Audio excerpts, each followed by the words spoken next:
My name's Mark. I'm a quantity surveyor by trade in the UK construction industry, and I use Excel a lot. I have been since the mid-90s, maybe not quite since the 80s when it started, but yeah, it's a daily part of my life, and I use it to basically template all the activities that I do, and I rely on it to do a lot of calculations and all the hard work for me. So I've prepared a sort of it's a spreadsheet, but it breaks down certain aspects of Excel and some the concepts, and I'll run through that. But don't hesitate just to stop me and interrupt me and ask me some questions. I'd rather you say something while it's on your mind than we wait for a bit and then you forget. But yeah, just feel free to interrupt. I'm going to share my screen now. I use a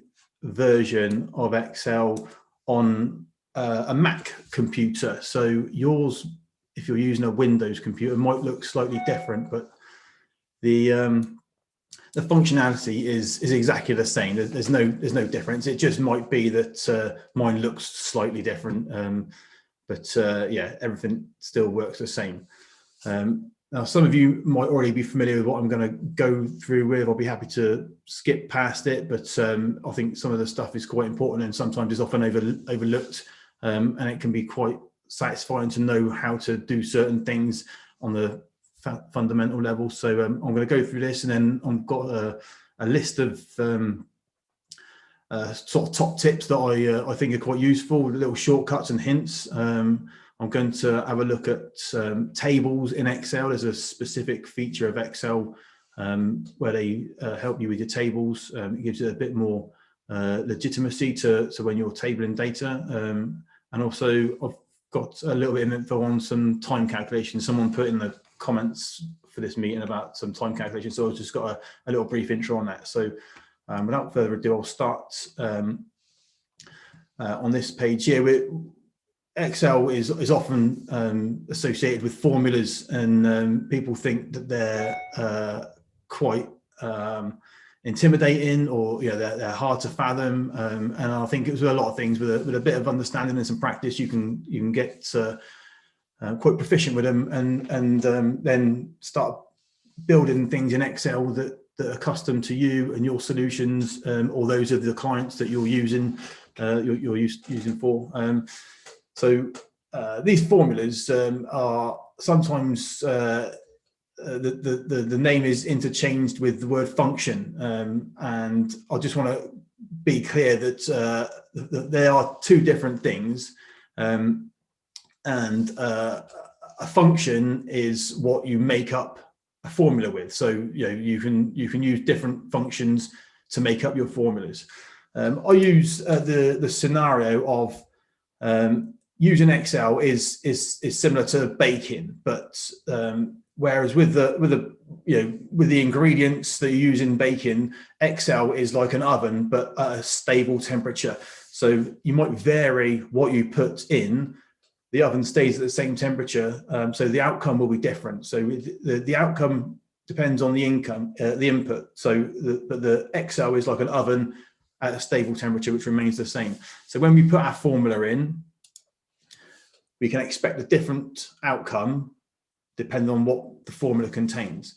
So as I said, a formula is made up of functions. I'm getting tangled up here myself. And these things that I'm highlighting here might be familiar to you. You might have seen these things. They can be quite intuitive. Some, you might guess it sums numbers for you, and you can combine these different functions into a formula. So these are an example of the functions, and this is an example of a formula including different functions. We're using a sum function and an if function together. So combined, these functions become quite powerful, and there's no limit to how many you can use. It's just the amount of space in the box and the complexity you want to start doing. And you can combine these two separate formulas to use each other, and the sky's your limit once you sort of start moving forward. each function has a syntax, which is basically the rules you need to follow to allow that to execute correctly. You can always find what the syntax is of a function by using the inbuilt formula helper, which if you click on this little FX squiggle at the top here, we get a formula builder pop up. So as I said, yours might look slightly different, but you'll still have the same ability. And depending on what you're looking at in your formula, the formula builder will provide you with a little bit of help on what the syntax is. So the syntax is the rules. Certain functions require numbers or references, or some sort of logical decision to be made. So you just need to be mindful that each of them is independent, and the help you need is ready on hand to find out what the syntax is for each function. So I'm looking at the sum function there, and when we get our help, we can just find it in here, or search in there. The sum function is simply looking for numbers, and each individual number is separated by a comma. So if you had 10 numbers separated by commas, it would give you the sum total of those 10 numbers. So that's just a quite a simple one, and you can see that that's the basic concept of it. If we move on to the if function, there's different types of requirements. There's a logical test. It's asking what I need to look at to make a decision one way or another. So you tell it some sort of test, and then after the comma, you tell it what to do if the outcome of that test is true, and then after another comma, you tell it what to do if the outcome of that test is false. So you can see there's a prescription really for each function that allows you to give it the information it requires to produce the results you're looking for. So just bear in mind, the syntax is important. The functions won't work if it's not used correctly, and the help is on hand for any of the functions just by clicking that little FX at the top there, getting your formula builder, and then searching through for particular functions. And you can see there are hundreds and hundreds of these functions. I use a very small percentage of them because some of them are quite specific. There's some sort of database stuff there. There's financial modeling stuff. There's all sorts of scientific calculations. So, this just sort of, it demonstrates how broad the capabilities of Excel can be when you start niching it down into your particular needs. Each formula must start with an equals sign. That's your trigger to tell Excel that you're going to do a formula. So if you start typing in a formula and it just looks like normal text, you may have missed out that equals sign. So every time you do something, make sure you do a formula, make sure you put the equal sign in front of your formula. Any questions so far? Just come off your mic and just shout if there's anything. Right, I'll carry on. When we're looking at data within Excel, the references are what we need to find the location of the data, and the way Excel does it is with a grid system, and you can see at the top we've got the columns of the grid labeled with letters, and on the side we have the rows labeled in numbers. So at the intersection of those columns and rows, we can identify the reference of the cell by looking at the column number and the row, the column letter and the row number. I'm using F49 in this cell, so that is equivalent to the column F and the row 49, and the intersection is F49. That's where that meets. So when you see a reference to a particular cell, that's how you look at it. And the metaphor I like to use for understanding a reference is going along a corridor and down the stairs. So Along the corridor always comes first. That's our columns, and down the stairs always comes second. That's our row references. If you're looking at cells or data in a separate sheet, so we don't have to confine ourselves to one particular worksheet. You can see down the bottom here, I've got lots of worksheets here.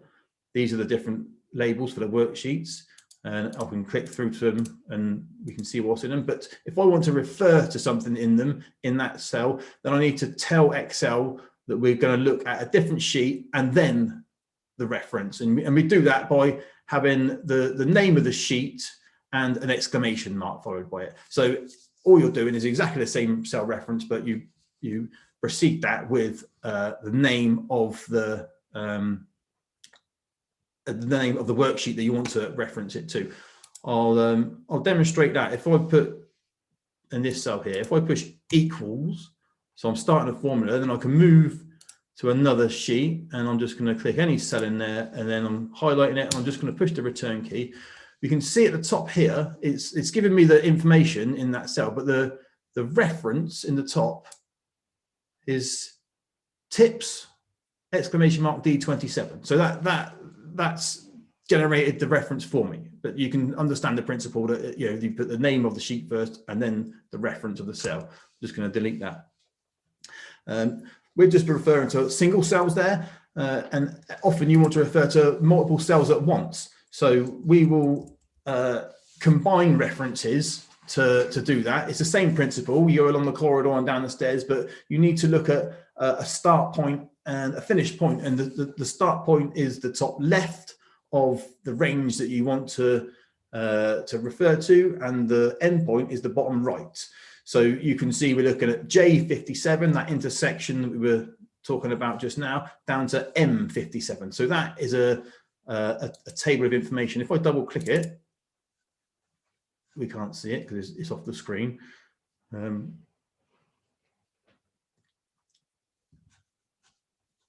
I'll put the equals in front of it. I'm doing anything wrong there. But if I double click it, you can see the range is highlighted here. And if I adjust the range, it's populated correctly in here, and you can see that end and start points are matching where my cursor is finishing. So the blue highlight is the area, the range. The top left is the start of the range. The bottom right is the end of the range. I'm just going to push escape and undo that just so we can see. It's the same principle as well. If you want to have a range in a different sheet, you just obviously put the sheet name in front with an exclamation mark before you put your reference in. So there's no difference. We're just looking at a single cell to a range there. Excuse me. A question mark in the chat about the apostrophe at the end of the sheet. What is that for? At the end of the sheet. Sorry, the end of the so the apostrophe when you've got the sheet reference. Is that just to denote that it's a sheet that you're referring to? The apostrophe is purely for demonstration purposes. If I delete the apostrophe, then I'm only putting it there so I can display what's in the cell. If I've got an equal sign, it will pretend it's a formula. If I put an apostrophe at the front of it, it will display what's in the cell as just pure text. So this is what I'm doing here. You can in this situation, there's a formula running and it's picking up the number 30. This cell is demonstrating that same formula, but I've put an apostrophe there, and all it's doing is allowing us all to see the formula in there. Now, if I'm going to delete that apostrophe, we'll have a formula running. So that's an excellent question and well observed. I should have explained that before, but that's all that's happening there. The apostrophe is allowing us to see the content of the formula. Otherwise, Excel would interpret it as a formula. So it's just for more demonstration purposes. Thanks for that. Good question. Yeah, that was Cheryl's question, by the way. I won't take credit for that, Cheryl. Yeah, well done, Cheryl. Thank you very much. Just please keep them coming. It's a good segue actually, because we have operators, they're called, but basically it's a group name for apostrophes and brackets and commas and the exclamation marks and quotation marks and all these funny little symbols that we use in building our formulas. So they are there to allow Excel to define parts of the formula, the different syntax, and help us also understand what to do in terms of the information that needs to go in. In this sum formula, I'm using a bracket to open and close it. And that's what we have when you're using any sort of function. It's common to other programming languages as well. If the function method is to put brackets after the function word, and that defines it as a function. And within that brackets, you put the syntax, the parameters, the arguments, and so on. The VLOOKUP function here, we're looking at using some quotation marks there because we're looking for an actual word. So that needs to go in the quotation marks. Then we've got the reference, and the reference is separated by a colon. And you can see each of the other arguments have got semicolons in between them. So that they're just things to be mindful of, and it's all explained when you look at the syntax. It tells you how to separate each argument and what sort of what you need to do to make that work. Yeah, that's just something to be mindful of. If it's part of the makeup. If we didn't separate out the various items with these operators, we'd have a bit of trouble. Just bear in mind as well, the plus sign and the minus sign and the multiplication sign, they're considered operators as well, because we can use them to do arithmetic within our formulas. I'll cover this. The references are dynamic. So if you have a formula like we've got here, this formula is, if I double click it, it's a lookup, it's a VLOOKUP. So the VLOOKUP function allows you to find some information in a set of data based on other information. And we're using that here in this table. It's highlighted to look up what's in the second column against the green value. So that's all that's doing there. It's not particularly pertinent to this example, but what I want to demonstrate is that if you were to move this formula, I'm going to drag it along, and there's something that is a feature of Excel. As you hover over the bottom right hand corner of a cell, your cursor will change, and you can see it goes to a black cross instead of a white cross. I will click and hold and drag, and then we suddenly find we've got these NA. So there's an error. Now, if I double click one of them, we can see the highlighted area has moved over here. So what's happened is, as I've dragged it along, I'll do another one. The reference has moved proportionally to the distance that I've dragged the formula along. So sometimes that might be desirable, sometimes it's not. I'm just going to push Control Z, undo that. So if we want to prevent that behavior, we need to use a lock on the reference, so it will stay static no matter where we move it. And we do this with the $sign. The $sign goes before the reference that we want to lock. So if you just think back to when we were talking about the references for the cells, we go along the corridor and down the stairs. If we're going to fix the reference along the corridor, we need to put the $sign before the corridor reference, i.e. the column reference. So what I've done here is, we can see the formula has got the $sign there before the J, which is our column reference, and before the K, which is our column reference for that range. If I double click it, we can still see that we're highlighted on the same table. I'm just going to escape, and I'm going to do the same thing we did before and drag that along. And now you can see we're still fixed at that same reference, because the $sign is saying no matter where you move it along that corridor, I'm staying the same, and that's fine. If you're manipulating a lot of data and you want to have the same formula apply to a lot of columns, this is perfect for that, because you haven't got to keep resetting the the reference. It means you preempt that behavior and fix it. I'm pushing Control Z to undo that again. Those of you who might be sort of second guessing me will be correct in that if you put a $sign before going down the stairs, then you will fix the vertical behavior. So I'm going to double click that. You can still see we're referencing that table, the same table, but this time I've put the $sign before the row number going down.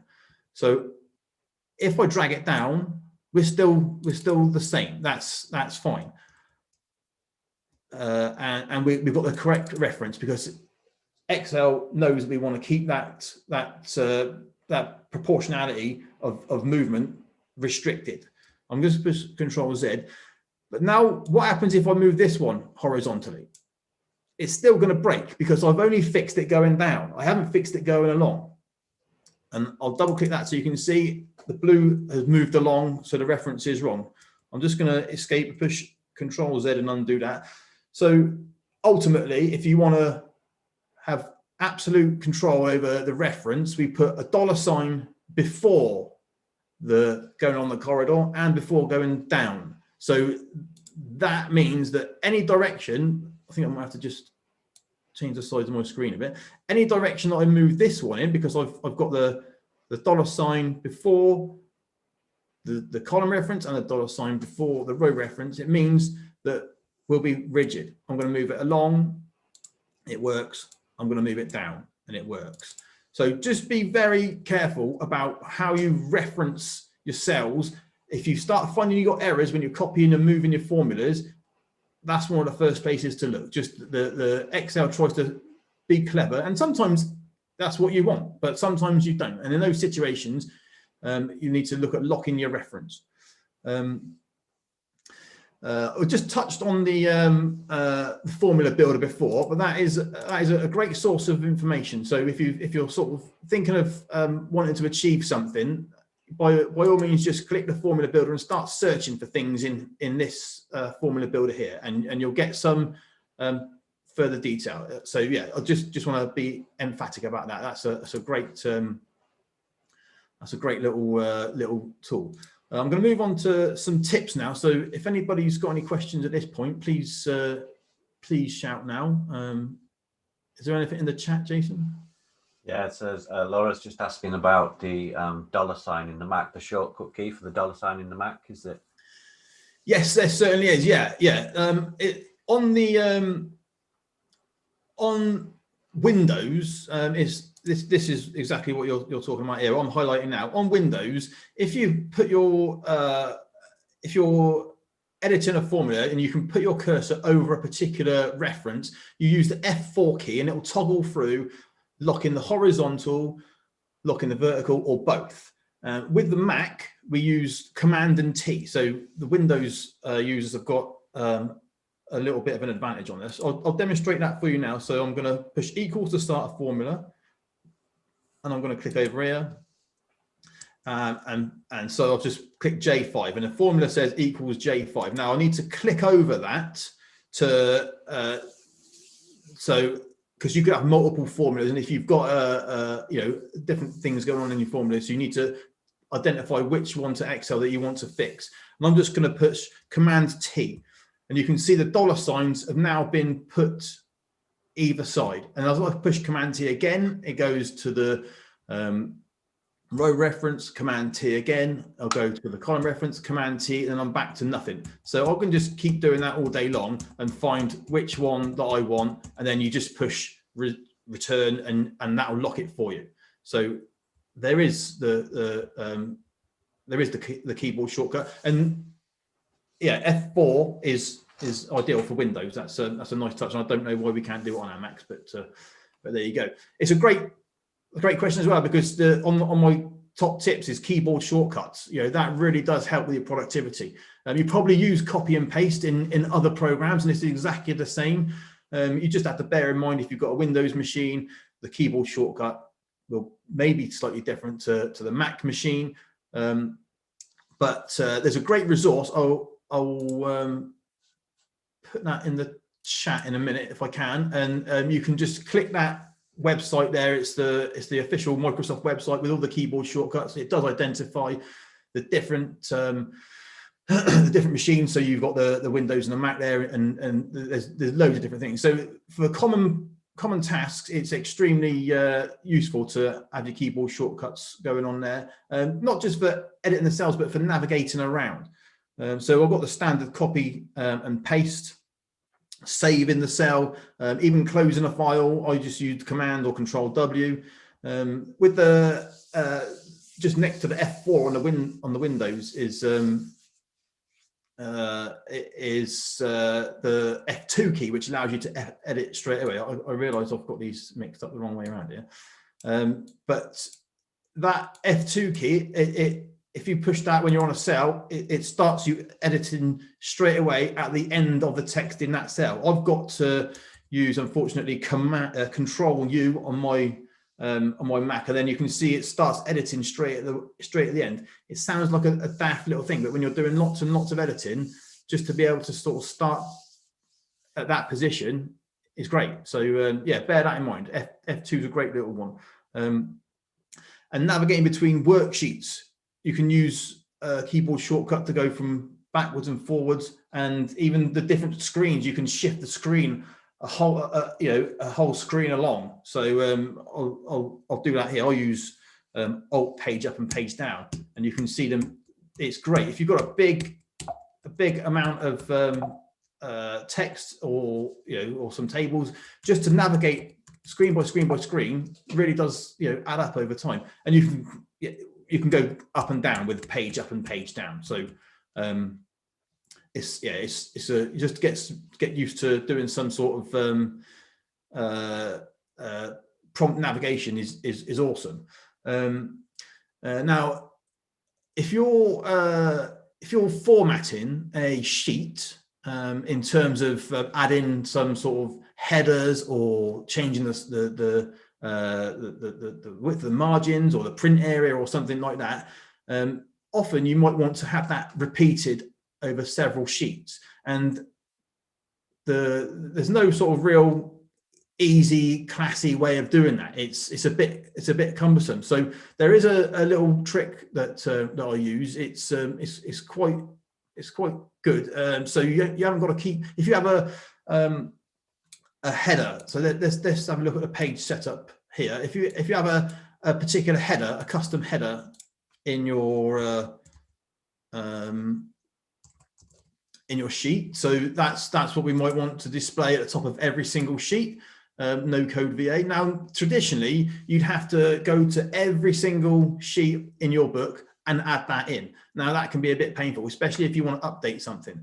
But what we can do is do our editing. That might be just for that. We might change the margin size, the page size. We might have repeated rows at the top, which you can do here. And so if you print the thing, the rows remain at the top of every single sheet.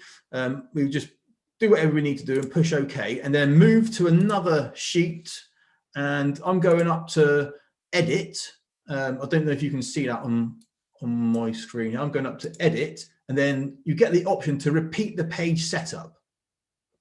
So I'm going to push repeat page setup, and now I'll look at the page setup for this sheet, and under the header and footer, we've got our NocodeVA there. Now, when you've got addresses and VAT numbers and things in the footer, that can be quite a drag to sort of start typing that in and using all this stuff here. And copy and pasting is a bit clunky. It gets rid of the formatting when you start moving copying from this footer and pasting to another footer. So that's something that's well worth bearing in mind, just to allow you to quickly change how a page might look. If I go to my print preview there, it's not going to let me do it. I've got frozen headers on here, so it's not going to let me do it. But you would be able to see that it's a consistent thing. Just because I said it, if anybody wants to know what frozen headers is, I've got it going on here. As you can see, I'm scrolling the sheet, but the top remains stuck. So where you've got a table of information, it's nice to do that, and you can see what that's all about. And you basically do that by highlighting a row where you want it to fix. And then under view, you get the option to freeze. It's asking me to unfreeze, but if I hadn't already done it, it would say freeze panes, and then you can fix that for yourself. And you can have that at a different point on every single sheet. You do that for columns as well, Mark? Yes, you can. Yeah, and you can combine them, so you can do that and do that. Now, I'm aware I'm sort of pushing on with the time a bit, so I'm just going to move through a few more tips, if possible. You're in a situation where you're repeatedly using the same spreadsheet. It makes sense to have a template. Now, Excel allows you to have a specific templated file format. And what that means is you would have your template. So you build your template once, and then use it. If you're wanting to repeatedly use it, clear out all those sort of project specific values that you might want to have as empty for the next template. And then under the file save as, so I'm going to go to File Save As dialog. You get an option here to change the file format. And under here we've got the Excel template.xltx, or this is a superseded version, but it depends on the version of Excel you've got. You might still be able to use that, and you would save it as an XLTX template. So what that would mean was every time you double click that file, it would start up with a fresh file, and it would then, when you push save for that new file, it would save it as a normal Excel sheet. So you can have unlimited use of that one particular template time and time again. And you haven't got to sort of find it and duplicate stuff and and wonder whether you're working on the current one or the old one. That's a nice little tip to get yourself in a position where you've got robust, reliable templates that you can just reuse again and again. And Excel understands that, so you'll be able to see the difference between on the file extension there.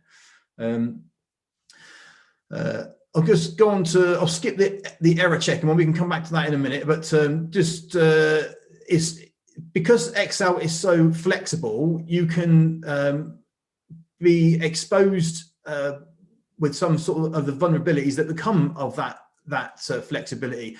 So you can easily delete a formula or break stuff, as we were doing just now, where you're dragging and moving some formulas along. So building in error checking is quite an important thing if you can. So don't just rely on Excel to be correct. You need to double check stuff like that, especially if you're doing client work. It'll often help you out. And if you're doing a template, it's you build it once and it's there all the time. And we'll come back to that in a second. The format painter is a great little tip on the home screen. You might see this little paintbrush at the top here. That's called the format painter, and there's a little bit of a technique to using it. If I change the format of this to be red, and I click this once, it allows me to copy that formatting only, not the actual content, the formatting, and then paste that formatting once. So if you click it once, you can paste it once, and away you go. So I'm just going to undo that. Now, if I double click the formatting painter, it allows me to click it multiple times. So you can keep going and going and going, and it allows you to repeatedly use that one particular format. I'm just pushing Control Z to undo all that, but just be mindful that you get different functions based on how you interact with that. So single clicks and double clicks. We've already looked at cell references. Sometimes you see this, which is a load of gobbledygook when you're expecting some numbers, and what's happened there is that Excel isn't able to display the contents because the column is too narrow. Now, a quick way of adjusting is to find the column that error is showing and double click in between the column references, and you can see my cursor changes when I go in between them. So I'm just going to double click there, and Excel will automatically resize that column to the widest value in the particular column. So it's a great tip. If you've got that showing, then it's probably just a resizing issue. So you just need to double click in between. It works for rows as well. So it's the same sort of thing. You can adjust the height on rows just as you can on columns. Just a quick question, Mark, in the chat regarding zeros at the beginning of values that you may want to keep. So Excel has a habit of removing those values. So. Yeah. The formatting of a cell is quite a powerful thing in in using Excel, and we can look at that up here where you got some sort of generic numbers here, but we can go into the actual format in cells dialog here and use a custom formatting. And this is where it would allow you to put your zeros, however many you wanted, in front of it. So I think that this might be, you would do 0.00. It's obviously quite a long number. So let's just see what happens with that. Yeah. So I've just changed that, and now I've got zeros in front of it. If you wanted zeros, I'll go back and show you what I did again, just because that was a bit quick. I'm clicking on the more number formats, or you can go up to the format and the format menu item, and then the cell menu item, and you get given this format cells dialog. Under the custom section, you would put in your custom formatting. It does look like a lot of nonsense, but these hashtags and the commas, they're all sort of placeholders. So you can have it set that way, and then it will format whatever's in the cell based on those placeholders. It's something that's probably worth spending some time in exploring, but in that situation where you wanted to have a preset number of zeros before a number, that's how you would do it. Just absolutely type it in there. We're getting our example up here, and you can see it works there. Hopefully that's answered your question. If not, just obviously chuck something in the chat or interrupt me. I'm going to move on to the next item here. Excel has got quite a helpful little feature that people just completely overlook, and that is there's an automatic calculation that gets done in this status bar down the bottom. So if I highlight over a row, I'm just clicking at the top and dragging down, I get some information about what I've highlighted. The average of the numbers there is 3. The amount of numbers there is 5. The sum is 15. If you've got a column or a row of data that you want to just a quick check, you don't want to do a formula, you don't want to edit anything, you can just highlight the whole lot and it will give you some statistics about it. If you right click on this area, we can change the amount, the type of information that it displays. There are other options here, but this is giving me the average. If I put numerical count there, it will give me the numerical count. It happens to be the same as count 5. It's to do with whether there's an empty cell or not. So it's up to you what you desire, but just that little tip is quite useful if you're wanting quick information about what you're doing, or comparing the result of a formula with what you think it should be, and you're summing something or a range. You can just hover over it and do that. Sometimes you find you'll get a sheet from someone and it looks too small, it's hard to read, and you think you might have to change all the size of the fonts in there. Don't do that, because you'll pass on the problem to someone else when they go and look at it. Instead, use the view options that Excel gives you. And I'm zoomed in here to 150%, but you can go in a lot closer if you want.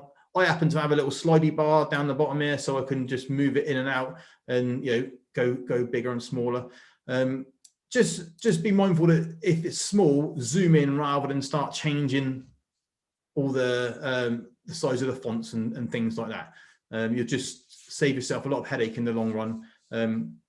Some screens are higher resolution than other screens, so you will find that that is the reason for it. So just work around that. Thoughts. Another little quick tip is if you've got a column of numbers or words or any sort of data, but you wanted it as a row instead, Excel does that for you in a nice quick way. I'm going to highlight this short row here, and I'm pushing Control or Command C for copy, and then I'm going to go to the area that I want it pasted in, which is here, and then I'm going to right click, and then we get the paste special option. Yours might be slightly different on Windows, but there's we go to the paste special dialog, and there's a feature called transpose. So I need to click that, and if I push OK, we've now moved from a column to a row. So you can imagine if you've got hundreds of records, that's going to be a little bit challenging to sort of do that. How are we doing for time, Jason? I don't want to. We're sort of 40 minutes in, but you know, it's the first one, Mark. So yeah, if you've got a few more things, there's a couple of questions that we could answer.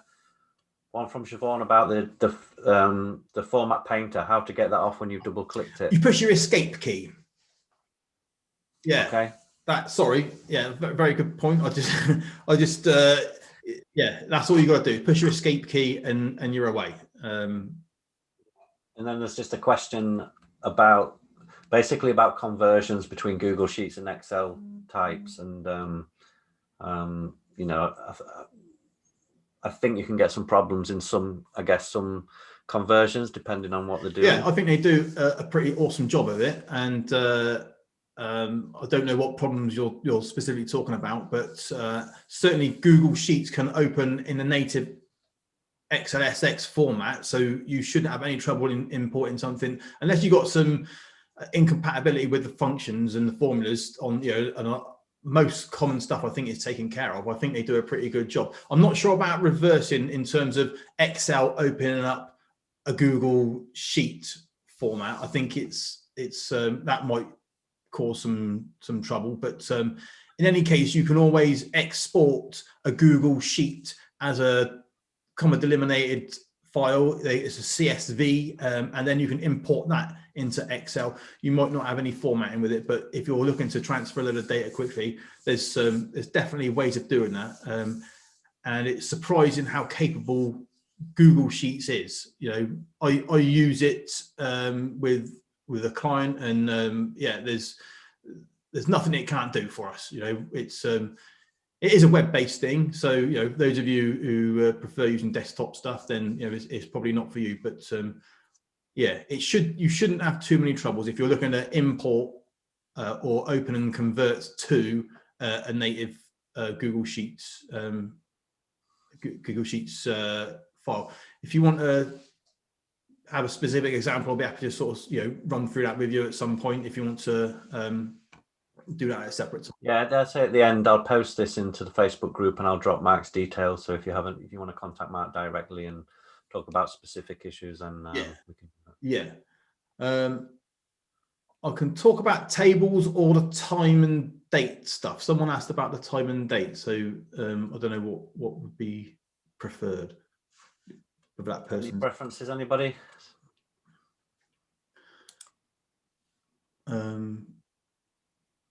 No, let's go for time and date then, Mark, if you've been asked about that. It goes back to this formatting stuff that when a cell looks a certain way, depending on how you want it to look. Excel has got some real complex ways, as we saw in the custom format in there, displaying stuff, and you can come unstuck with time and dates because it's it is a real sort of difficult concept to translate into your formulas. At the top here, I'm using a function called now. So that will give you the current time, and it's a volatile function, so it's consistently changing. If you put now in any formula, it won't stay static. Every time you save or reload or change, it'll be a constantly changing thing. So don't bank on it for any sort of static stuff. I use it here because I want to see the current date and time, but we've got it going on in here as well, and these two, but you can see they're displaying different things. And now that is based on the formatting. So this bottom one here is formatted as a date, and this one is a custom format showing a date the days, months, and the years separated by the forward slash and then the time. Now, calculating difference between dates, there is lots of ways to do this. There's inbuilt functions which I've got down here. These are the ones you might want to explore, but I'll try to keep it as simple as possible. Just be always conscious of the formatting, because it will display different things depending on the format that you've got. Now, in this situation, I have used a date, but you don't have to use a date. So if you are looking at working out differences between a Monday and a Wednesday, you probably want to use a date if you can, because otherwise, if you're just using the time, you're only going to be restricted to that 24-hour period of time. Excel doesn't know the difference between it. So I'm using a date here, and I've got a start value and an end value. They're both on the same day. So we're looking at a period of time between 1:30 and 3:45. All the formula is taking one from the other. So it is a simple arithmetic thing there, but I have got a time format going on. Under here, I've got the time format. So that's where it's displaying 2 hours, 15 minutes. That's what it is. If I changed the format to general, we're getting gobbledygook. That's the sum of that's the result of the formula under the general formatting. But if I put it back to the time, we've got our 2 hours and 15 minutes. Now, if you're looking to manipulate it and get other values out of it in terms of, you want to know how many hours there are, or minutes, or seconds, we can build formulas to work from that. These functions, like I said just now, allow you to manipulate the time and date, and has sort of the built-in capabilities. But just for our purposes, I'm making a function here of working out the difference between 2 times and then multiplying it by 24 to get the hours, 2.25. And I'm doing it the same thing, but multiplying it by 1440 to get the minutes. So 135 minutes between those two points in time. So that's really as far as I want to go with the time and date stuff, because it really does become a sort of rabbit hole of finding out how to do different things. It's quite a broad subject, but I think that's that's a good sort of start. You haven't got to go crazy. You can just use simple arithmetic to work out differences between times and dates. That's really good, Mark. I've got a couple of questions then, and then we'll wrap up. So one is related to the now function. So how often does that update? What is the trigger for that to change? Is it just refreshes on its own? Yes, it's constant. It is minute by minute, or it's well, that doesn't say the right time, does it? No, yeah. See, yeah, it's every time it's recalculated. So yeah, that maybe when you move off of yes, yeah. Behind the scenes, it's constant. It's always working. But anytime you do an edit a cell, the whole sheet is recalculated. Or I think it's if you push F9 on a Windows keyboard. I'm not sure what it is on the Mac, but that will recalculate everything, and you can see that changed. The time was updated. So yeah, but in the background, it's volatile. Even though it might show the incorrect time, anytime that's recalculated, yeah, it's a constantly moving thing. So yeah, it's not to be relied upon. Just a question, I think, Cheryl, maybe it's been answered about working out dates of birth between 2 dates. I think you've addressed that, Mark. And then there's just another one about the date format being universal on iPad and PC. Client says it's different on the iPad. Is that something you can talk about? Is there something you're aware of? I wasn't aware of that. No, I don't know why it would be different. I would have thought it had been exactly the same. I'd like to know a bit more about that, really. I've used Windows and Mac, and I've not known any difference between them. Mm-hmm. So yeah, I mean, if you're not getting the right results, it might be sort of worth looking at doing a custom format and having it get the results that you want. So yeah, so kind of forcing it to have that defined format then. Yeah. If it's giving you a funny thing, you know, this is what I was going back to saying. Like the formatting is critical. So it can throw you off. So if it's not giving so a bit more about it opens on the iPad. It's not the same format as on the PC. So maybe forcing it to do that with the custom may help. It's strange that if it's the same file you're opening, that it would display differently, because the formatting is saved with the file. So there seems to be something unusual going on there. Yeah. Okay. Well, like I say, we'll drop Marc's details, and anything specific like that, we can get in touch with him. So that's really good, Marc. I really appreciate that. I think everybody got something out of that. I certainly did. I know there's a lot more you can go on and talk about, but Marc's details will be made available, and you can contact him directly. And there's some courses and things where you can really start to unlock the power of Excel. So so thank everybody for coming. We're going to do more of these talks. In a couple of weeks, we're speaking to Max Hanning, who's the no-code king. So he's going to talk about the power of no-code and what it actually is. We hear the term, we use the term in NocodeVA, but it will talk about what it is and how powerful it is and how we can all use it to make our businesses better. So so just keep a lookout on the Facebook page. And anything to say, Marc? Anything to follow up on? No, just thank you very much for your time. My website is spreadsheetcoach.com. I'd be very happy to chat to anybody further about a specific point. Thank you very much for coming and spending some time with me today, and appreciate the opportunity, Jason. And best of luck for everybody. Thank you very much. Yeah, you too. Okay, thank you everybody for coming. Have a good day. Bye.